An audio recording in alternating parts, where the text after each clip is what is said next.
Hello, my name is Brendan Hoppus, and I did Why Student Athletes Should Be Getting Paid.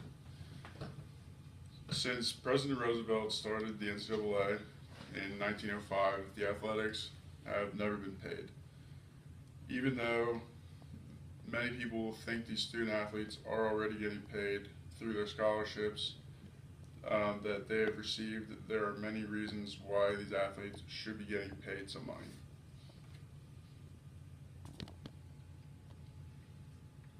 One reason being that the time and dedication that the athletes put in and week out for 4 years at least, sometimes 5.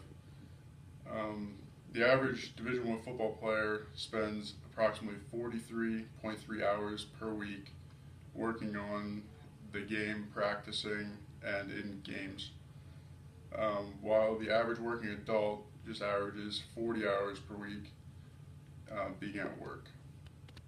On top of all of that, these student athletes have a full-time school schedule where they must keep their grades up if they want to continue to play their games.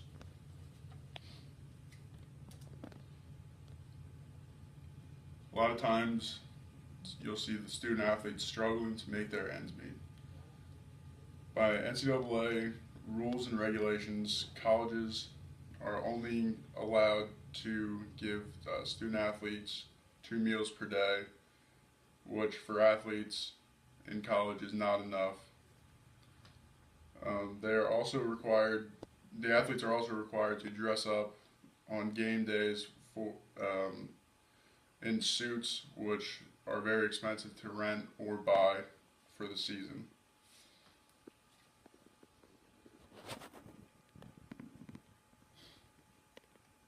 The profits that the colleges and the NCAA make per year off these student athletes is off the charts.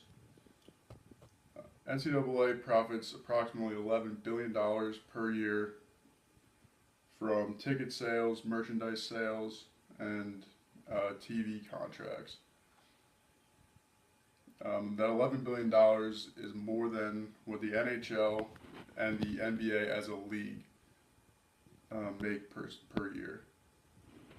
One university in particular makes the most.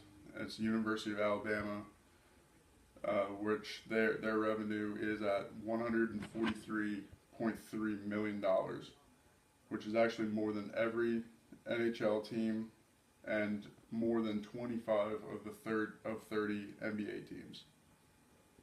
So where does that $11 billion go?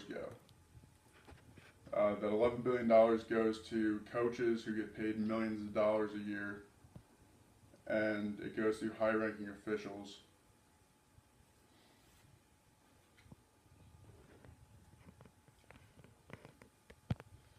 Another thing colleges benefit greatly from with these sports is marketing. Colleges benefit greatly from people watching their sports week in and week out. One of the most famous things that has happened from a college athlete is the Doug Flutie effect. Doug Flutie effect happened after he won his first and only Heisman Trophy at Boston College, and the following year, Boston College saw a 25% increase in their admissions, just based off of what Doug Flutie had done to make the school so popular. Smaller schools like Boise State and Gonzaga wouldn't be as successful without the marketing that they get from Boise State's football team and Gonzaga's basketball team each year. The merchandise sales, each year the colleges take the best player or players on their team and sell shirts and jerseys with their numbers on it. However, the players get no money from it because they follow the NCAA guidelines, which requires them to not put names on it, as seen here.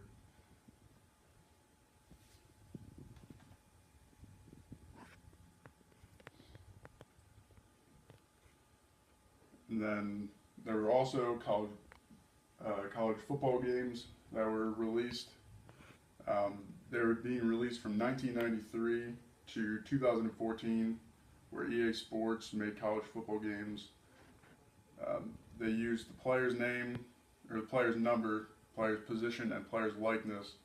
However, they didn't have to pay them because they didn't use their name until players finally took them to court and got thousands of dollars for it. And not by any stretch am I saying that these student athletes should be getting paid millions of dollars. However, the NCAA needs to review how they are looking at these athletes.